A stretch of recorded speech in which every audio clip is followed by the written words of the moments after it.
Good morning to all of you. Doctor Agnihotri classes में आप लोगों का स्वागत है और मैं आप सभी लोगों को फिजिक्स पढ़ाऊंगा। फिजिक्स की अगर बात करते हैं यहाँ पर,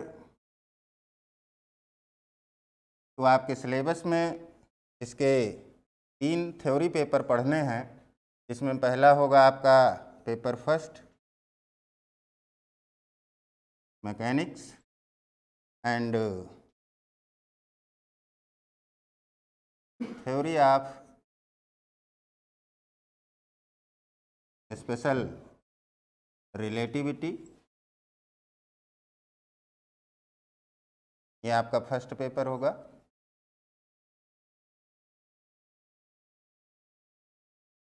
सेकंड पेपर की अगर बात करें तो ये आपका सिंपली थर्मल फिजिक्स होगा।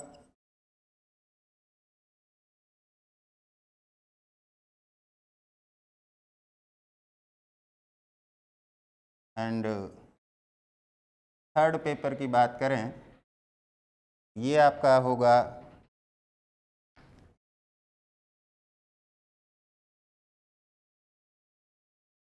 Electrical circuit and basic semiconductor electronics.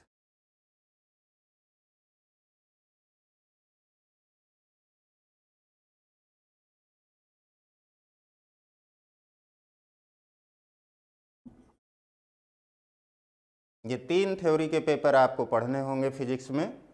और फिजिक्स थ्योरी का पेपर जो है वो टोटल आपका 100 मार्क्स का होगा, जिसमें 33 मार्क्स मैकेनिक्स के पेपर में, 33 मार्क्स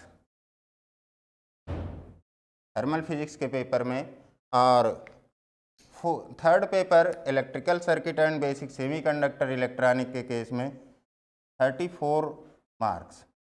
ये आपके मैक्सिमम मार्क होंगे जो आप गेन कर सकते हैं। और इसके साथ फिजिक्स में प्रैक्टिकल फिजिक्स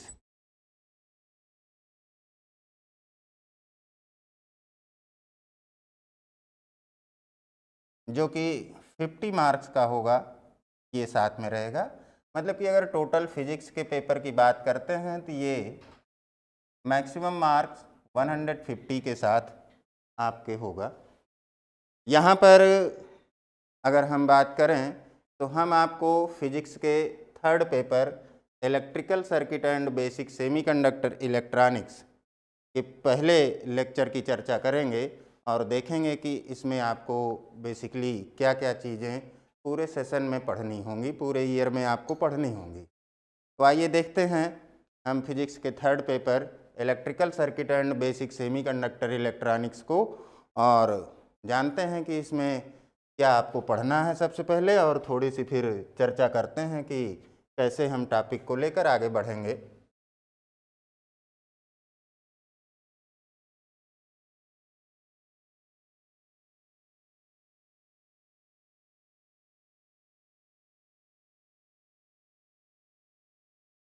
देखते हैं यहाँ पर हम पेपर थर्ड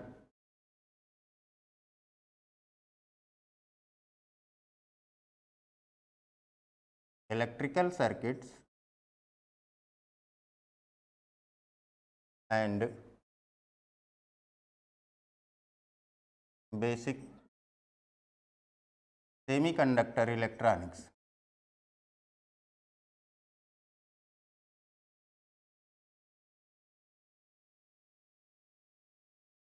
यहाँ पर अगर हम इस पेपर के सबसे पहले नाम की ही चर्चा करें तो देखने से ही आपको ये पता चल रहा है कि इस पेपर के 2 पार्ट हैं। ये पहला पार्ट है और ये दूसरा पार्ट है, ठीक है।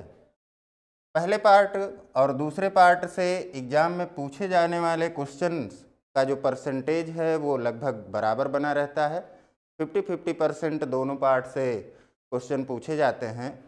यहाँ पर जो पहला पार्ट है इलेक्ट्रिकल सर्किट, इसमें जो सबसे पहला टॉपिक आप पढ़ेंगे वो होगा आपका सर्किट पैरामीटर्स। दूसरे पार्ट में आप इसमें देखेंगे network analysis.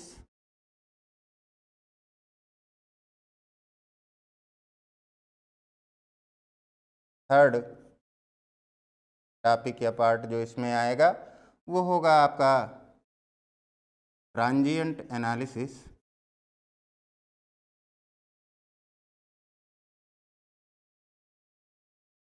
Of DC circuits. Fourth part यहाँ पर देखेंगे आप गैल्वेनोमीटर, जिसमें आपको पढ़ना होगा बैलिस्टिक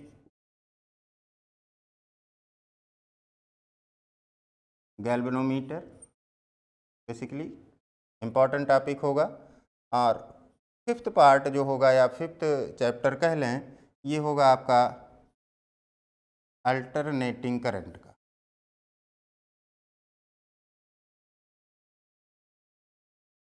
जिसे सिंपली आप लोग एसी कहते हैं। आप अपनी प्रीवियस क्लास इंटरमीडिएट क्लास में ये चैप्टर बहुत अच्छी तरीके से पढ़े होंगे, लेकिन यहाँ पर कुछ दूसरे रंग रूप में इस चैप्टर को देखेंगे। दूसरे पार्ट की अगर बात करते हैं यहाँ पर बेसिक सेमीकंडक्टर इलेक्ट्रॉनिक्स, तो इसका जो पहला टॉपिक आएगा वो होगा आपका फंडामेंटल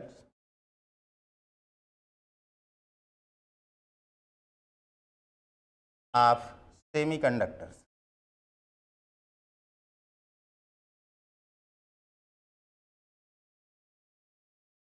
दूसरे टॉपिक में देखेंगे यहाँ पर हम सेमीकंडक्टर फंडामेंटल के बाद सेमीकंडक्टर डायोड्स।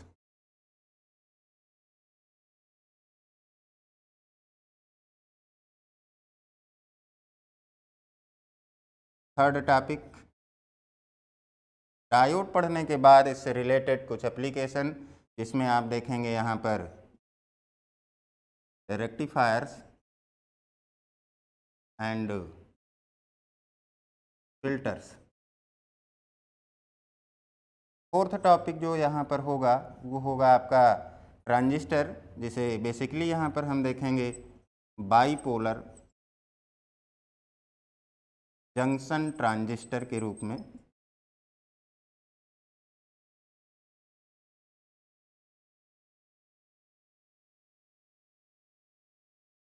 और फिफ्थ टॉपिक यहाँ पर होगा जंक्शन ट्रांजिस्टर से रिलेटेड अब आएगा आपका एम्पलीफायर्स एंड ऑसिलेटर्स।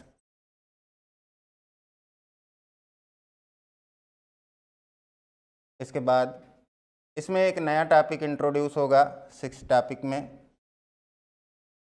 वो होगा आपका मॉड्यूलेशन एंड डीमॉड्यूलेशन।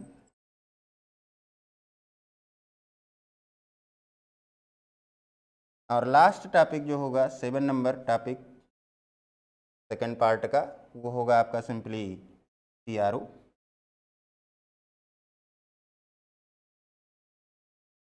जिसे कहेंगे कैथोड रे ऑसिलोस्कोप। मेजरली आपको पूरे थर्ड पेपर के सिलेबस में इतने मेजर टॉपिक्स आपको कवर करने हैं, जिसमें पहला पार्ट जो है इलेक्ट्रिकल सर्किट का, इसके अंतर्गत ये आपको 5 टॉपिक्स पढ़ने हैं। जिसमें जो पहला टॉपिक है ये बहुत छोटा टॉपिक होगा और इससे क्वेश्चन पूछे जाने की उम्मीद भी बहुत कम होती है, लेकिन इसके बाद के जो आपके रिमेनिंग 4 टॉपिक्स हैं इनसे फुल क्वेश्चन आते हैं और एक क्वेश्चन आपके क्वेश्चन पेपर में निश्चित रूप से रहेगा। ठीक उसी प्रकार से यहाँ से भी एक एक क्वेश्चन जरूर रहेंगे प्रत्येक टॉपिक से, यहाँ पर जो आपके ये 7 टॉपिक लिखे गए हैं। अब थोड़ा सा एक चीज़ और देखते हैं यहाँ पर कि जो आपका ये पेपर का नाम है इसको 2 पार्ट में डिवाइड किया गया। क्यों किया गया, आखिर क्या अंतर है, क्यों इसको हम इलेक्ट्रिकल पार्ट कह रहे हैं और क्यों ये आपका इलेक्ट्रॉनिक पार्ट कहलाता है। अगर हम चर्चा करें इसकी तो हमको जाना पड़ेगा प्रॉपर्टीज पर, और वो प्रॉपर्टीज होंगी यहाँ पर इलेक्ट्रिकल और इलेक्ट्रॉनिक प्रॉपर्टीज। क्यों हम डिफरेंट स्टडी करते हैं भाई, एक ही पेपर में आप इलेक्ट्रिकल भी पढ़ रहे हैं, इलेक्ट्रॉनिक भी पढ़ रहे हैं, दोनों को एक साथ इलेक्ट्रॉनिक क्यों नहीं कह दिया गया, या दोनों को एक साथ इलेक्ट्रिकल में ही क्यों नहीं रखा गया। तो अगर हम इसकी चर्चा करें तो ध्यान से देखें यहाँ पर कि दो चीज़ें होती हैं। मान लीजिए हम किसी मटेरियल की प्रॉपर्टी को डिस्क्राइब करना चाहते हैं। बेसिकली हम अगर सर्किट के केस में बात करते हैं तो हम करंट फ्लो की बात करते हैं। करंट का फ्लो निश्चित रूप से देखेंगे, मतलब कि आप जनरल वे में अगर बात करें तो फ्लो ऑफ चार्ज की बात करनी होगी, और ये चार्ज यहाँ पर अगर कोई भी मटेरियल है तो उसके अंदर जनरली क्या होंगे, इलेक्ट्रॉन्स। इन इलेक्ट्रॉन्स के फ्लो के कारण ही यहाँ पर कंडक्शन पॉसिबल होगा, और तब हम करंट के अकॉर्डिंग बात करते हैं, और तब हम किसी सर्किट पर आते हैं। सर्किट का सीधा सा मतलब ही है कि हम एक एलिमेंट से दूसरे एलिमेंट तक कुछ ले जा रहे हैं, और जो जाता है सर्किट में वो है आपका चार्ज, और चार्ज करंट को कैरी करता है। मतलब कि सिंपली आप कहते हैं कि जो rate of flow of charge है वो करंट है, इलेक्ट्रिक करंट है। तो अगर हमको यहाँ पर ये डिस्क्राइब करना हो कि हम स्टडी कब इस पार्ट में करेंगे और कब इस पार्ट में करेंगे, तो आपके पास केवल एक ही तरीका है, और वो तरीका है यहाँ पर कि हम मटेरियल को किस प्रकार से कैटेगराइज कर रहे हैं। मटेरियल को कैटेगराइज करने के लिए अब यहाँ पर देखते हैं कि उसकी प्रॉपर्टी को हम किस प्रकार से गेन करेंगे। मतलब कि अगर हम किसी भी मटेरियल में, सॉलिड मटेरियल में बेसिकली यहाँ पर कंडक्शन की बात करते हैं तो उस कंडक्शन को डिफाइन कैसे करेंगे। तो दो तरीके हैं। एक तो आप डिफाइन कर सकते हैं रेजिस्टिविटी या कंडक्टिविटी के द्वारा।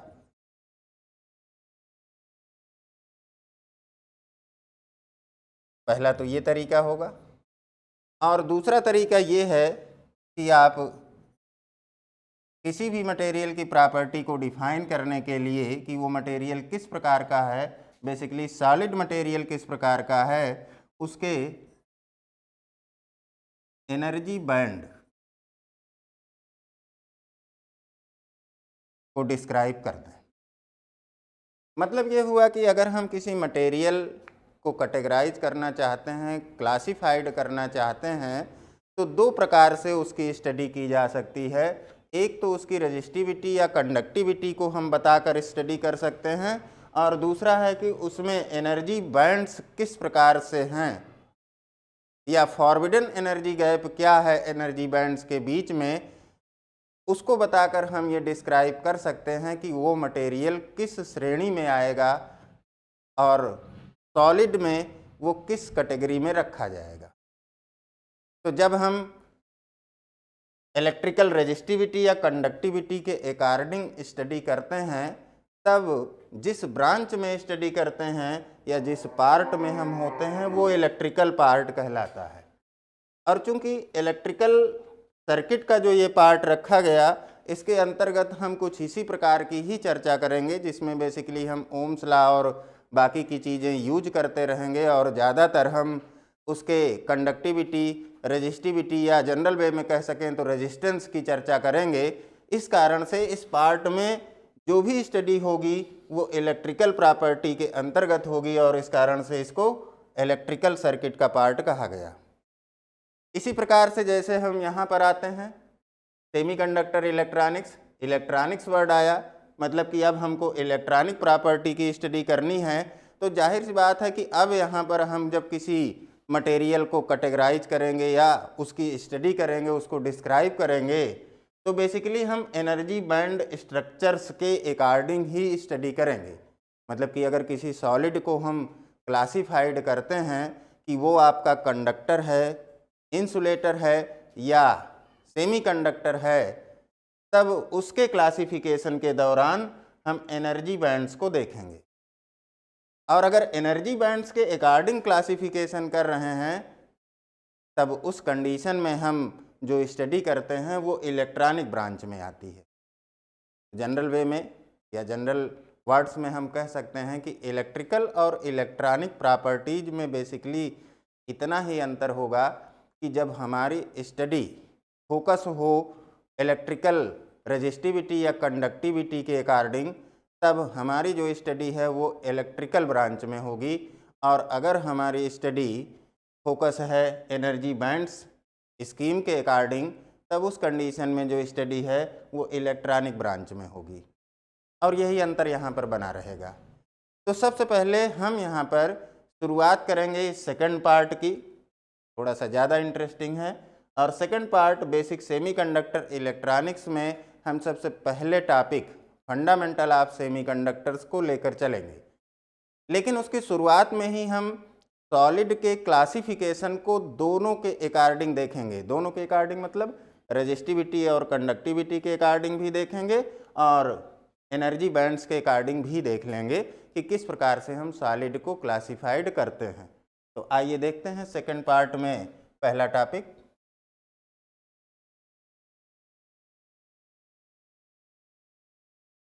इस सेकंड पार्ट के पहले टॉपिक को हमने यहाँ पर बताया था fundamental of semiconductors.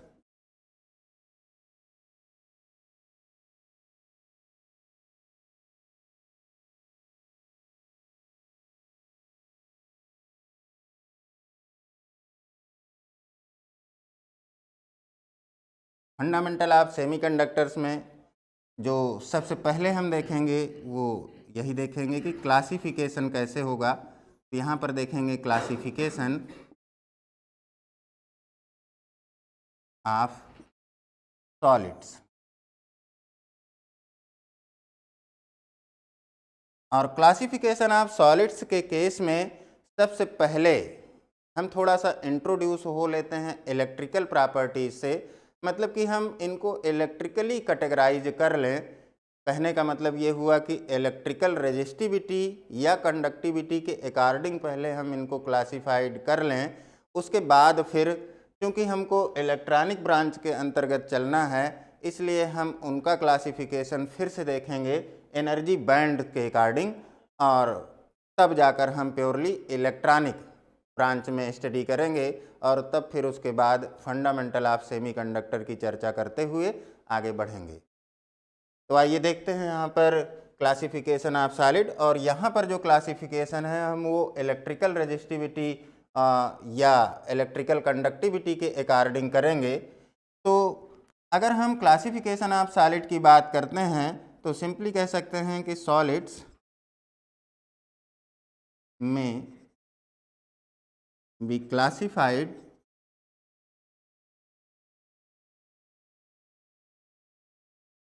into 3 groups. और इसमें जो पहला ग्रुप होगा वो होगा आपका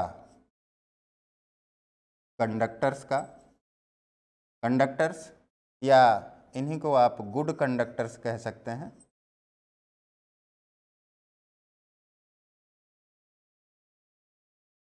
दूसरा जो होगा वो होगा आपका इंसुलेटर का, इंसुलेटर्स, या इन्हीं को आप कह सकते हैं डाइलेक्ट्रिक्स।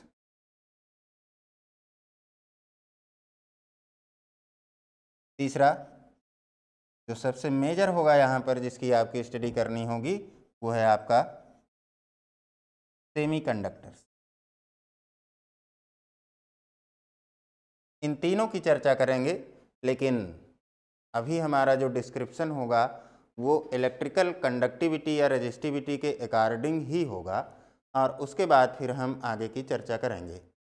ठीक है, तो आइए देखते हैं कि इलेक्ट्रिकल कंडक्टिविटी या रेजिस्टिविटी के अकॉर्डिंग हम इन तीनों को कैसे क्लासिफाइड करेंगे और आगे बढ़ते हैं।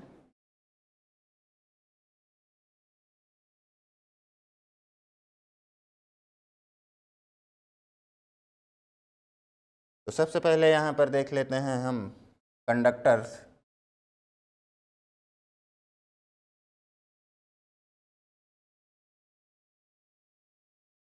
पहले पॉइंट पर कंडक्टर्स की अगर बात करते हैं तो बेसिकली यहाँ पर हम केवल और केवल सॉलिड कंडक्टर्स की बात करेंगे, क्योंकि हमारा जो क्लासिफिकेशन है वो सॉलिड मटेरियल का है। तो सॉलिड के केस में ऐसे सॉलिड जिनमें फ्री इलेक्ट्रॉन्स बहुतायत में हो, means that those solids which have free electrons largely are called conductors। Conductors की अगर बात करें तो सिंपली आप कह सकते हैं कि ऐसे सॉलिड मटेरियल हैं जिनमें फ्री इलेक्ट्रॉन अवेलेबल है, और फ्री इलेक्ट्रॉन यहाँ पर चार्ज कैरियर के रूप में बिहेव करेंगे। इसका सीधा सा मतलब ये हुआ कि आप ये सोच सकते हैं कि अगर ये आपकी कोई मेटल रॉड है, मान लीजिए कि एल्युमिनियम की रॉड है, तो इसमें फ्री इलेक्ट्रॉन है and these free electron can move freely. So you think this aluminum rod injure to you? Injure to you को मतलब क्या हुआ कि मतलब कि अगर इसमें फ्री इलेक्ट्रॉन हैं तो इसका मतलब ये हुआ कि ये मेटल रॉड जब आप टच करेंगे तो आपको इलेक्ट्रिसिटी का झटका लग सकता है, लेकिन प्रैक्टिकली ऐसा नहीं है। कारण उसका ये है कि जब तक कोई एक्सटर्नल सोर्स के द्वारा एनर्जी प्रोवाइड नहीं की जा रही है, तब तक जो फ्री इलेक्ट्रॉन इस एल्युमिनियम मेटल रॉड के अंदर हैं उनका मूवमेंट रैंडम है, रैंडमली मूव कर रहे हैं। मतलब ये हुआ कि जो इलेक्ट्रॉन्स की ड्रिफ्ट वेलासिटी है, एवरेज ड्रिफ्ट वेलासिटी, वो जीरो है। और अगर एवरेज ड्रिफ्ट वेलासिटी जीरो है तो इसका मतलब कि जो करंट है वो जीरो होगी, क्योंकि rate of flow of charge he current है। और जो rate of flow of charge है, अगर एवरेज ड्रिफ्ट वेलासिटी जीरो है तो वो जीरो होगा। इसका मतलब कि जनरल कंडीशन में जब तक कि कोई एनर्जी सोर्स अप्लाई नहीं किया जा रहा है तब तक आपका कंडक्टर या मेटल न्यूट्रल होगा, भले ही उसमें फ्री इलेक्ट्रॉन की संख्या बहुत ज़्यादा है। लेकिन जैसे ही हम एक्सटर्नल एनर्जी सोर्स के द्वारा थोड़ी सी भी एनर्जी प्रोवाइड करते हैं तो इस कंडक्टर के एलांग एक्रॉस एक इलेक्ट्रिक फील्ड जनरेट हो जाएगी, और जैसे ही इलेक्ट्रिक फील्ड जनरेट होगी इसके अंदर जो मूव करने वाले फ्री इलेक्ट्रॉन्स हैं वो इलेक्ट्रिक फील्ड की डायरेक्शन के एलांग अलाइन हो जाएंगे। जैसे यहाँ पर मान लें ये आपकी कोई कंडक्टिंग रॉड है, मेटल रॉड है, और इसके क्रॉस आपने एनर्जी पोटेंशियल V के रूप में अप्लाई कर दी।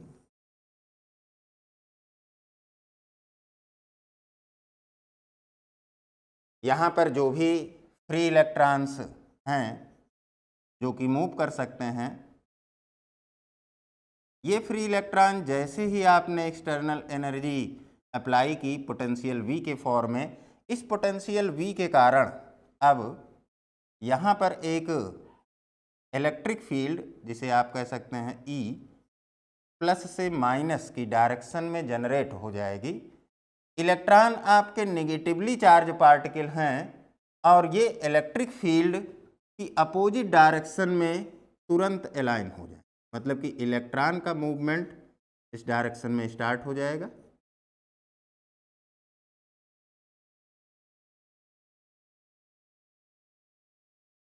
जबकि अगर हम यहाँ पर केवल रॉड की बात करें, वो सिचुएशन लें जब एक्सटर्नल सोर्स से एनर्जी अप्लाई नहीं की जा रही है। इस प्रकार से अगर रॉड को आपने कंसीडर किया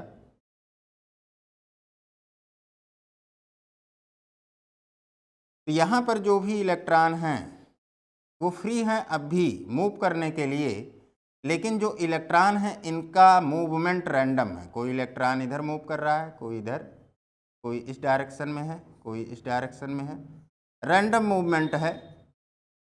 और इस रैंडम मूवमेंट के कारण जो इलेक्ट्रॉनों की एवरेज ड्रिफ्ट वेलोसिटी है, जिसे वी कहते हैं, इसकी जो एवरेज वैल्यू है ये 0 है। जबकि यहाँ पर जैसे ही एक्सटर्नल इलेक्ट्रिक फील्ड अप्लाई की जाती है, ये इलेक्ट्रॉन इलेक्ट्रिक फील्ड की डायरेक्शन के अलांग अलाइन हो जाएंगे। मतलब कि जो चार्ज कैरियर हैं वो इलेक्ट्रिक फील्ड की डायरेक्शन के अलांग अलाइन हो जाएंगे और उसकी डायरेक्शन के अलांग ही उनका मूवमेंट होगा। अगर निगेटिव चार्ज है तो इलेक्ट्रिक फील्ड की अपोजिट डायरेक्शन में मूव करने लगेगा, और अगर पॉजिटिव चार्ज होता तो वो इलेक्ट्रिक फील्ड की डायरेक्शन में मूव करता। ठीक है, तो यहाँ पर इन इलेक्ट्रॉनों के इन चार्ज कैरियर्स के अलाइनमेंट के कारण अब एक इलेक्ट्रिक करंट फ्लो करना स्टार्ट कर दे, क्योंकि यहाँ पर जो ड्रिफ्ट वेलोसिटी की एवरेज वैल्यू है वो 0 नहीं है, कुछ न कुछ एवरेज वैल्यू मिलेगी। और अगर एवरेज वैल्यू मिल रही है तो इसका मतलब कि यहाँ पर कंडक्शन होगा। तो अगर हम ऐसे सॉलिड की बात करें जिनमें फ्री इलेक्ट्रॉन बहुतायत में हैं, फ्री इलेक्ट्रॉन्स की संख्या बहुत ज़्यादा है, मतलब कि उस सॉलिड के एटम्स के आउटर मोस्ट ऑर्बिट के इलेक्ट्रॉन फ्री इलेक्ट्रॉन के रूप में हैं, जिन्हें आप वैलेंस इलेक्ट्रॉन कहते हैं, वो तुरंत वैलेंस बैंड को छोड़कर फ्रीली मूव करने के लिए तैयार बैठे हैं। तो इस प्रकार के सॉलिड को यहाँ पर कंडक्टर कहा जाएगा, जिसमें एग्जाम्पल के रूप में लें, फॉर एग्जाम्पल जो सबसे बेस्ट कंडक्टर है आपका वो है सिल्वर मेटल, इसके बाद है कॉपर और इसके बाद है एल्युमिनियम। इलेक्ट्रिसिटी के गुड कंडक्टर के रूप में ये 3 मेटल आप लोग यूज करते हैं। अगर हम रेजिस्टिविटी की बात करते हैं,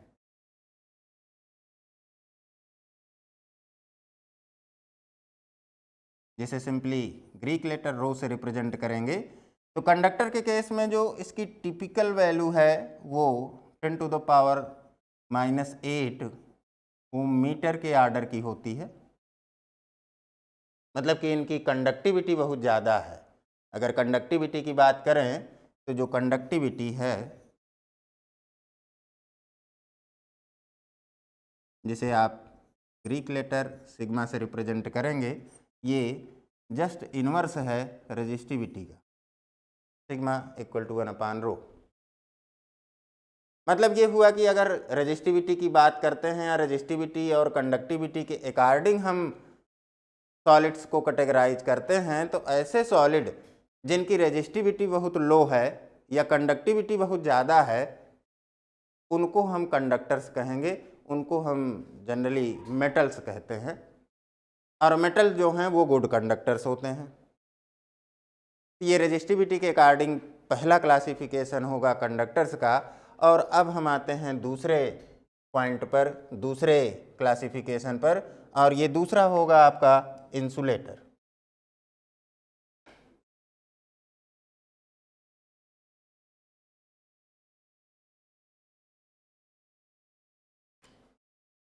सेकंड नंबर इंसुलेटर।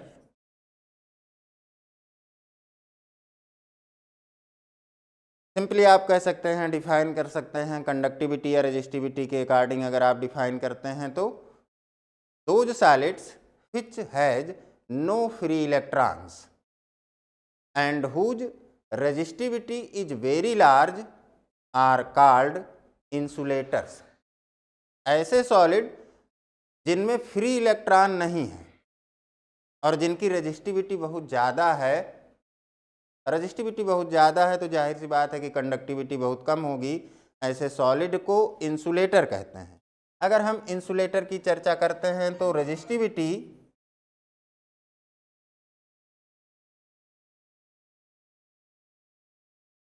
रो का जो ऑर्डर है टिपिकली ये 10⁻10 ओम मीटर का है। वेरी लार्ज वैल्यू मिलती है। जनरली हम कोई भी ऐसा एक्सटर्नल एनर्जी सोर्स नहीं है जिसके द्वारा इसमें कंडक्शन करवा सकें, मतलब कि इनके एटम्स, इंसुलेटर के एटम्स के आउटर मोस्ट ऑर्बिट के इलेक्ट्रॉन भी वेरी टाइटली न्यूक्लियस से बाउंड होंगे और कोई भी पॉसिबल एनर्जी सोर्स नहीं है जिसके द्वारा हम इनमें कंडक्शन करवा सकें। कुछ एक्सेप्शनल केस है। अगर आपके पास एक वुडन स्टिक है तो उसके द्वारा किसी भी इलेक्ट्रिसिटी के वायर को टच करने में आपको कोई समस्या नहीं होती।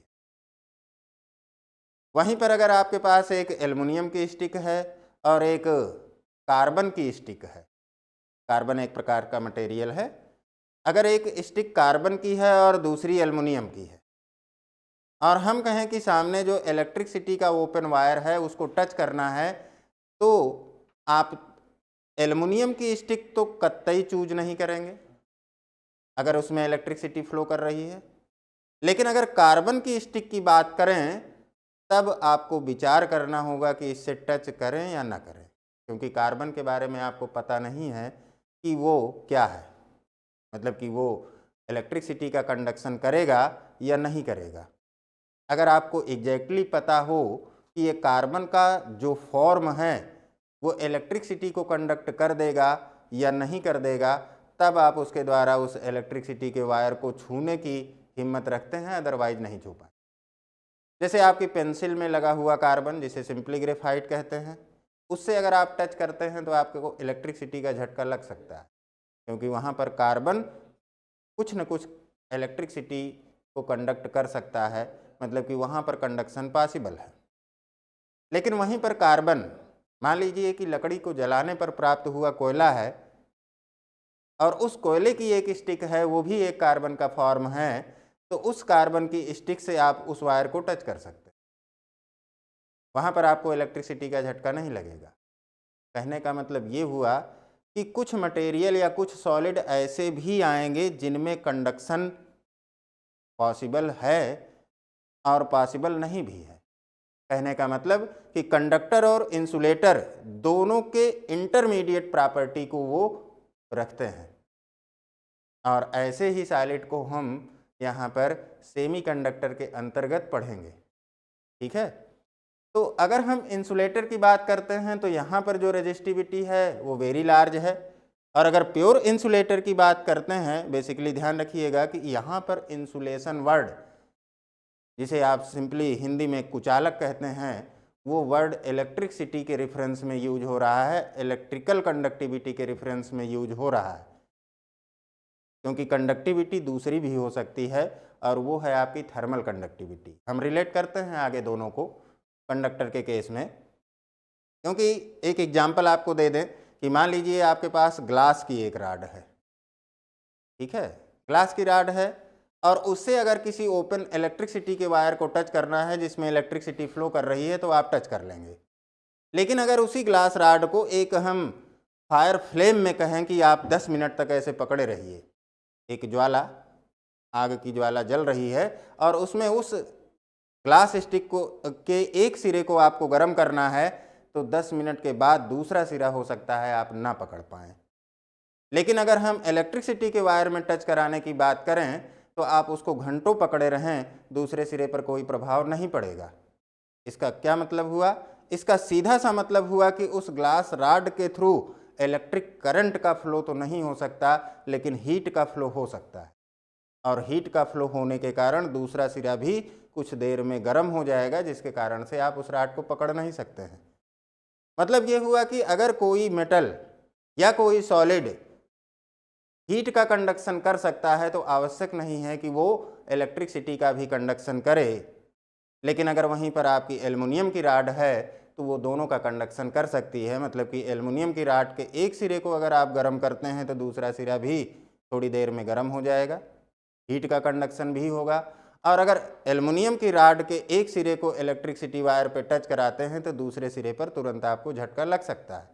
मतलब कि कुछ ऐसे मटेरियल हैं, सॉलिड मटेरियल, जो कि कंडक्टर तो हैं, लेकिन ये रेफरेंस देना पड़ेगा कि वो कैसे कंडक्टर हैं, हीट के कंडक्टर हैं या इलेक्ट्रिसिटी के हैं। कुछ हैं जो दोनों के होंगे और कुछ हैं जो केवल एक के ही कंडक्टर हैं। ठीक है, इस प्रकार से हमको यहाँ पर कैटेगराइज करना होगा। उसके लिए एक रिलेशनशिप हम कंडक्टर में देखेंगे जिसको वाइटमैन-फ्रेंज लॉ कहते हैं। देखते हैं उसको आगे, थोड़ा सा यहाँ पर हम इंसुलेटर की बात कर लें तब। तो अगर अब हम इंसुलेटर की बात कर रहे हैं तो इसमें बेस्ट एग्जाम्पल के रूप में आप ले सकते हैं वुड की बात कर सकते हैं, लकड़ी, इसके साथ साथ वैक्स, मोम जिसे कहते हैं, या आप प्लास्टिक ले लें कोई, एक्सेट्रा। ये सब के सब आपके इंसुलेटर हैं। ध्यान रखिएगा कि यहाँ पर जो हम कैटेगराइजेशन या क्लासिफिकेशन कर रहे हैं वो इलेक्ट्रिकल कंडक्टिविटी या इलेक्ट्रिकल रेजिस्टिविटी के अकॉर्डिंग कर रहे हैं। अभी हमने एनर्जी बैंड की चर्चा नहीं की है, मतलब कि अभी तक का जो हमारा अध्ययन है वो इलेक्ट्रिकल प्रॉपर्टी के अंतर्गत है, भले ही हम दूसरे पार्ट की चर्चा कर रहे हैं, क्योंकि जानना आवश्यक है। थोड़ा सा इंट्रोडक्शन यहाँ पर अनिवार्य है, जिसके कारण आप दोनों को अच्छी तरह से क्लासिफाइड कर पाएँ कि हमारी स्टडी कहाँ पर फोकस है। ठीक है, इसी के अकॉर्डिंग अगर अब हम तीसरे पार्ट की बात कर लें, यहाँ पर तीसरे प्रकार का क्लासिफिकेशन देखें जिसे आप सेमीकंडक्टर कह रहे हैं।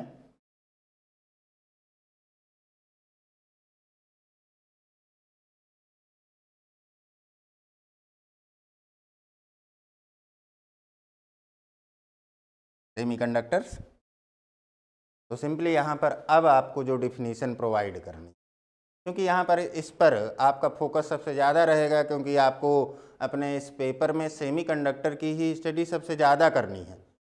तो इस सिचुएशन में अब सेमीकंडक्टर को आपको डिफाइन करना है, मतलब कि ऐसे सॉलिड्स को आपको यहाँ पर डिफाइन करना है जो सेमी कंडक्टिंग प्रॉपर्टी शो करते हैं। सेमी का मतलब आधा, सीधा सा मतलब निकल रहा है उस शब्द का ही कि वो कंडक्टर की तरह ना तो अच्छा कंडक्शन ही करेगा और ना ही इंसुलेटर की तरह बैड कंडक्शन करेगा, दोनों के बीच, दोनों के इंटरमीडिएट प्रॉपर्टी को लेकर चलेगा। तो जनरली जब हम डिफाइन करते हैं तो ये कह देते हैं कि those solids are known as semiconductors in which atoms has 4 electrons in their outer most orbit and whose conductivity और resistivity lies between the conductors and insulators.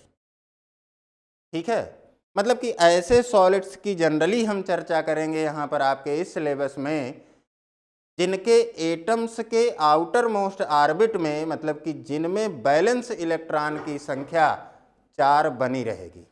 For example अगर हम कार्बन की बात करें, एटॉमिक नंबर 6 है, configuration देखें तो 1s2 2s2 2p2, outer most orbit second orbit जिसमें इलेक्ट्रॉन की संख्या 4 है। इसके बाद अगला जो एलिमेंट है इस ग्रुप में वो है सिलिकॉन, एटॉमिक नंबर 14 और electronic configuration 1s2 2s2 2p6 3s2 3p2। ये आपका सिलिकॉन होगा, जानते हैं आपका सेमीकंडक्टर है जिसको आप सेमीकंडक्टर के लिए सबसे ज़्यादा यूज करते हैं। जितनी भी सेमीकंडक्टिंग डिवाइस हैं, यहाँ तक कि आईसीज की बात करें तो उनको डायरेक्टली हम सेमीकंडक्टर चिप के रूप में जानते हैं। ब्लैक चिप आपके प्रत्येक इंस्ट्रूमेंट में लगी रहेगी, वो चाहे आपका मोबाइल हो, पर्सनल कंप्यूटर हो या कैलकुलेटर हो, वहाँ पर जो भी आईसीज या चिप यूज हो रही हैं वो इस सिलिकॉन की हैं, जिसका अपीयरिंग कलर, जो दिखाई पड़ने वाला कलर है वो आपका ब्राउन ब्लैक है। तो इस कंडीशन में अब अगले मटेरियल की बात करें तो वो है आपका जर्मेनियम, जिसका एटॉमिक नंबर है 32।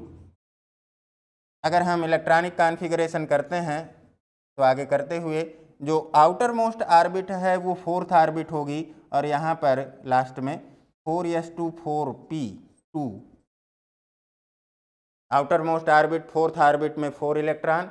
इसी प्रकार से इस ग्रुप में जो अगला आएगा टिन, अगर हम क्रिस्टलाइन टिन की बात करें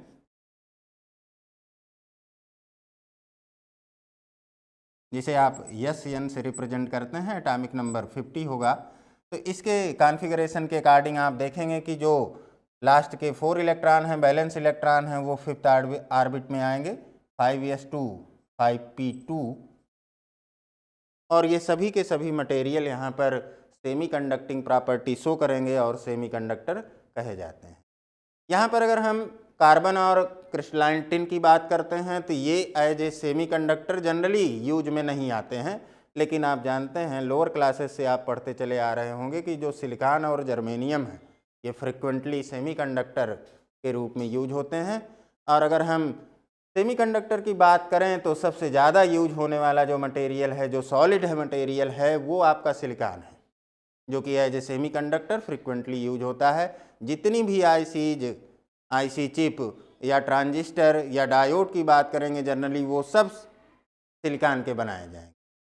कारण उसका ये है कि इनके डिवाइस जब फॉर्म होते हैं तो जर्मेनियम ज़्यादा अच्छा है, लेकिन उनकी डिवाइसेज को हम कम यूज करते हैं, जबकि सिलिकॉन उसके रिस्पेक्ट में उतना अच्छा सेमीकंडक्टर नहीं है, लेकिन उसकी डिवाइसेज ज़्यादा यूज होती हैं। उसका कारण ये है कि जो सिलिकॉन की डिवाइस बनी होगी उसकी टेम्परेचर सहने की जो शक्ति है वो ज़्यादा है। मतलब कि अगर सिलिकॉन सेमीकंडक्टर की कोई डिवाइस है, वो चाहे आपका डायोड हो चाहे ट्रांजिस्टर हो, तो वो लगभग 200 डिग्री सेल्सियस तक वर्क करता रहेगा, और 200 डिग्री सेल्सियस का टेम्परेचर जल्दी से गेन नहीं हो पाता किसी भी सिस्टम पर। लेकिन अगर जर्मेनियम का कोई इंस्ट्रूमेंट है, कोई डिवाइस बनी है, मान लीजिए जर्मेनियम का डायोड है या ट्रांजिस्टर है या मासफेट है, तो उस कंडीशन में अब टेम्परेचर को कंट्रोल रखना होगा, क्योंकि जर्मेनियम का जो डायोड या ट्रांजिस्टर है वो अधिकतम 80 डिग्री सेल्सियस 80 डिग्री सेल्सियस तक ही टेम्परेचर को बियर कर सकता है। और यही सबसे बड़ा कारण होता है जिसके कारण से सिलिकॉन को ज़्यादा यूज किया जाता है, क्योंकि वो डैमेज जल्दी से नहीं होता है। तो यहाँ पर जो सेमीकंडक्टर्स हैं इनकी बात की हमने। अब जो अगली प्रॉपर्टी है सेमीकंडक्टर की, वो थोड़ा सा हम कंडक्टर से कंपेयर करके पढ़ेंगे, क्योंकि कंपैरिजन जब हम करते हैं तो हमें बातें ज़्यादा अच्छे से समझ में आती हैं, और वो है इनके रेजिस्टेंस या रेजिस्टिविटी की बात करेंगे। अगर हम सेमीकंडक्टर के रेजिस्टेंस की बात करते हैं और कंडक्टर के रेजिस्टेंस की बात करते हैं, तो उस कंडीशन में दोनों का रेजिस्टेंस अगर टेम्परेचर के साथ देखा जाए तो एक का टेम्परेचर के साथ बढ़ता है और दूसरे का टेम्परेचर के साथ घटता है।